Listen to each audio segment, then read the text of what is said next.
vendo? Se eu fizesse essa decomposição aí, o primeiro termo fica x menos b menos x mais a. Então eu divido por a menos b e fica igual a. Então eu posso quebrar a expressão lá como sendo 1 sobre a menos b. Então é 1 sobre ômega menos y sobre 2 ômega, que é o a,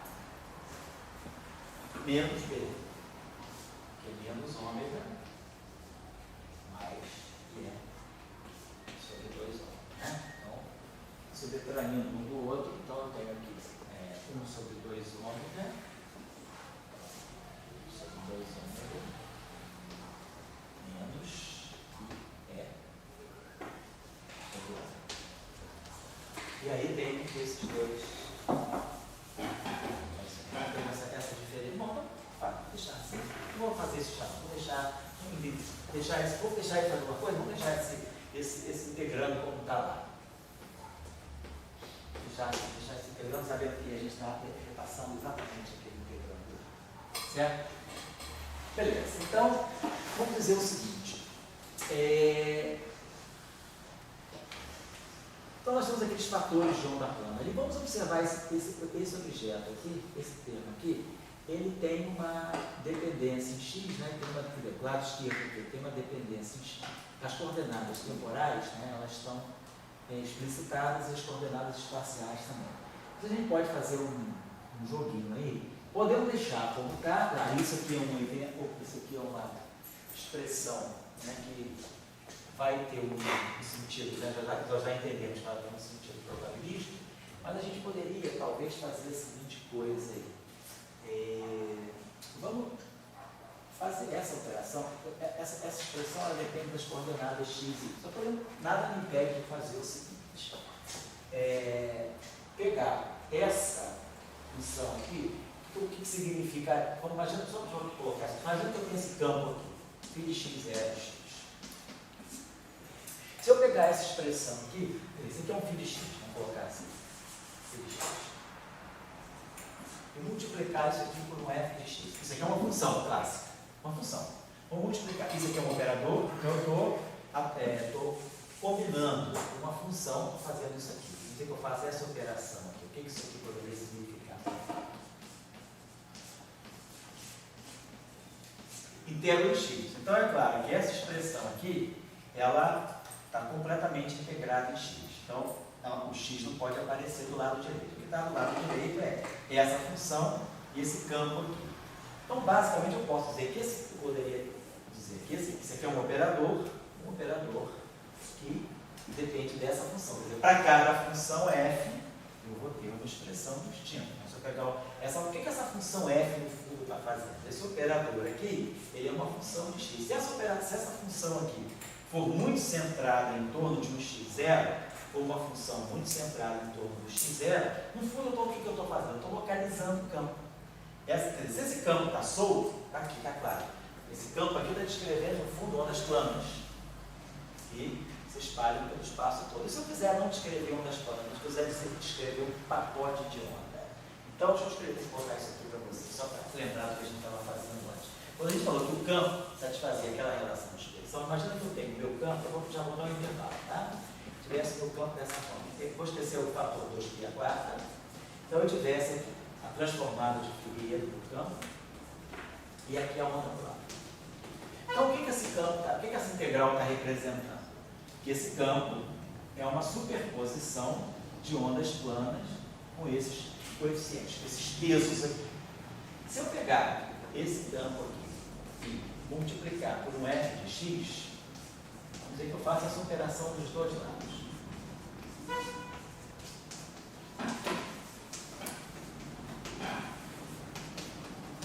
Fiz essa operação dos dois lados. Então eu estou simplesmente introduzindo uma função. Então o que essa função está fazendo? Agora eu estou pegando essas ondas planas e estou multiplicando por uma função f de x. Então essa função aqui atuando na onda plana, ela está tendo a chance, dependendo dessa função aqui, se essa função cair a zero numa boa região do espaço, significa que eu estou cortando essa onda plana, ela não se estende para o infinito. dependendo das propriedades dessa função, se essa função for restrita, digamos que essa função seja diferente de zero numa certa região e seja zero em todo fora dessa região. Então, essa função vai estar matando isso aqui. Então, se eu integrar isso aqui em d4x, só para a gente ter uma ideia do que eu estou fazendo, né? Se eu integrar os dois lados em d4x, isso aqui, essa integral em d4x de f de x é elevado a menos i kx, isso está me dando, transformado de Fourier, está me dando isso aqui. Ó. Eu estou fazendo isso aqui. Integral d4x de f de x é a menos i kx. Então, isso aqui está me dando uma... Isso aí é a transformada de Fourier inversa. Isso aqui é o f tilde menos k. Então, ao fazer essa operação, significa que eu estou descrevendo aqueles coeficientes, eles não estão mais sendo os coeficientes que estão modulando as ondas planas. Eles estão modulando essa função aqui. Isso aqui está sendo um pacote de onda. Isso aqui se comporta como um pacote de onda, porque agora eu tenho uma coisa realmente centrada. Eu integrei x, então isso aqui ficou um objeto muito mais. Então eu não estou mais descrevendo o campo. Se eu faço essa operação, eu não estou mais descrevendo o campo como sendo uma superposição de ondas planas, mas eu estou descrevendo o campo como sendo uma superposição de pacotes de onda. Essa que é a ideia de... Por que a gente faz isso? Porque a onda plana é uma grandeza muito divergente, é uma grandeza que ela vai de menos infinito a mais infinito. Então, se eu quiser, de uma certa maneira, dizer que o meu campo está criando quanta, são partículas livres, mas não são ondas planas, não, elas estão representando partículas localizadas, né, no espaço e no tempo, então é interessante a gente multiplicar por isso aqui. Então é isso que eu estou aqui. É isso que eu vou fazer nessa operação aqui. A gente, quer dizer, na verdade eu teria que fazer o seguinte, vamos supor que eu pegasse aquela expressão, tá, com o produto P, multiplicasse os dois lados por f de x, f de y, f de x aqui, f de y aqui. E aí integro em x lá, integro em y, integro em x, integro em y. No final de tudo, o que eu teria seria isso aqui. Eu teria aqui uma função φ de f, aqui uma função φ de f.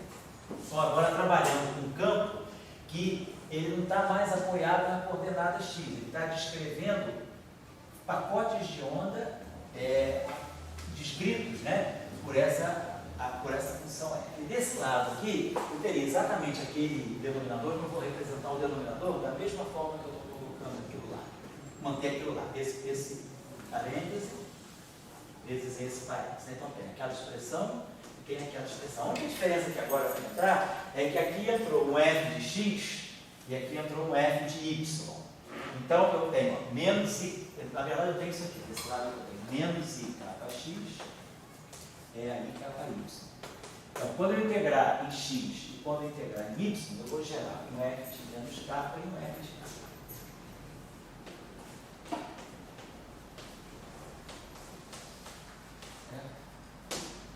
Mas a gente sabe, se uma função é real, a transformada de Fourier dela satisfaz toda a função, toda a transformada de Fourier de uma certa função complexa satisfaz essa função. O f de capa é igual ao f estar. Se uma função ela é real, ela satisfaz a essa condição. Uma função uma função real, a transformada de Fourier dela satisfaz essa relação. Quer dizer, o f tilde k, o f tilde k é igual ao f de menos k. Isso aqui acontece é a propriedade de uma transformada de Fourier de uma função real. Só lembrar um pouquinho do cálculo de Fourier.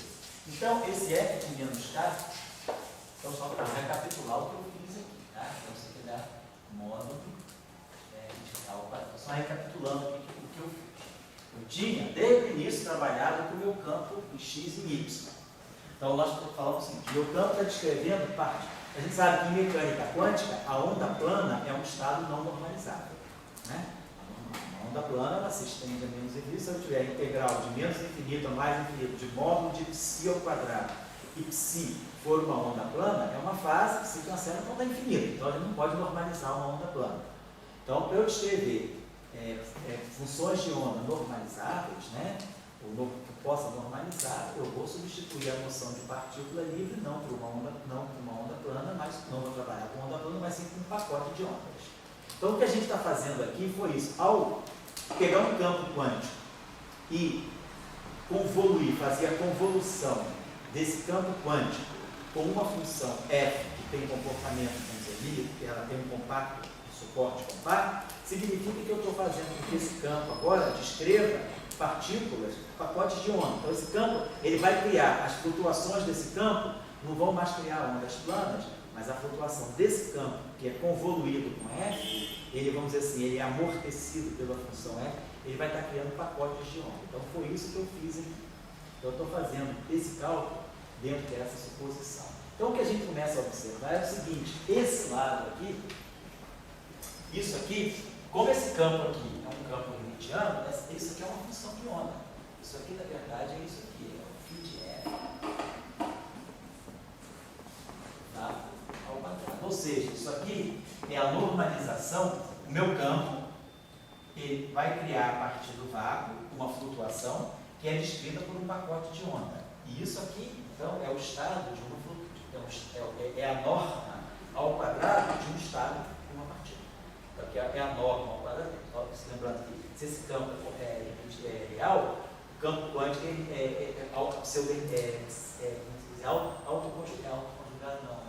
autodisjunto, é hermitiano. Então, φ igual a φ'. Então, isso aqui é a mesma coisa que isso. Porque esse campo é real. Então, claro que isso aqui é o Dagger disso aqui. Então, isso aqui é o módulo, isso aqui é o quadrado. Então, na verdade, a gente começa a ver que do propagador eu posso extrair uma norma ao quadrado dos estados que esse campo vai produzir como estados de partícula. Claro, isso aqui não é trivial. Então, isso eu vou dar um tempinho para a gente dar uma descansada agora. A gente retoma isso daqui a 15 minutos, 6h35, vamos retomar essa discussão. O que é importante é que quando a gente calcula, claro que vai fazer cálculo de gráfico de Feynman, ninguém vai precisar fazer isso na hora nunca. Isso aqui viu hoje, esqueceu. Mas o que a gente precisa se preocupar é, quando eu tenho um propagador, se eu quero escrever, eu quero fazer o meu modelo. Eu vou criar um modelo, eu vou escrever uma certa situação, vou fazer um modelinho, um campus, um lagrangiano, e eu vou tirar meus propagadores. Então, se esse propagador não é um daqueles propagadores clássicos que estão catalogados no livro, propagador do fóton, propagador do Bloom, propagador do Fermi, eu tenho um propagador meio malucão. É meu, é minha teoria, meu modelo. E aí eu tenho que saber, será que esse propagador faz sentido? Então, eu tenho que passar por essas análises. Eu vou olhar os polos do propagador para ver se não tem relações de dispersão taquiônicas.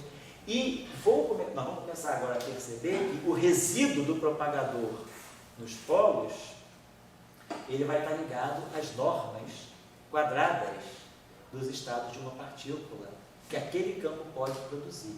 Então, se isso aí é negativo, se o lado direito for negativo, então eu estou mostrando que psi ao quadrado é negativo.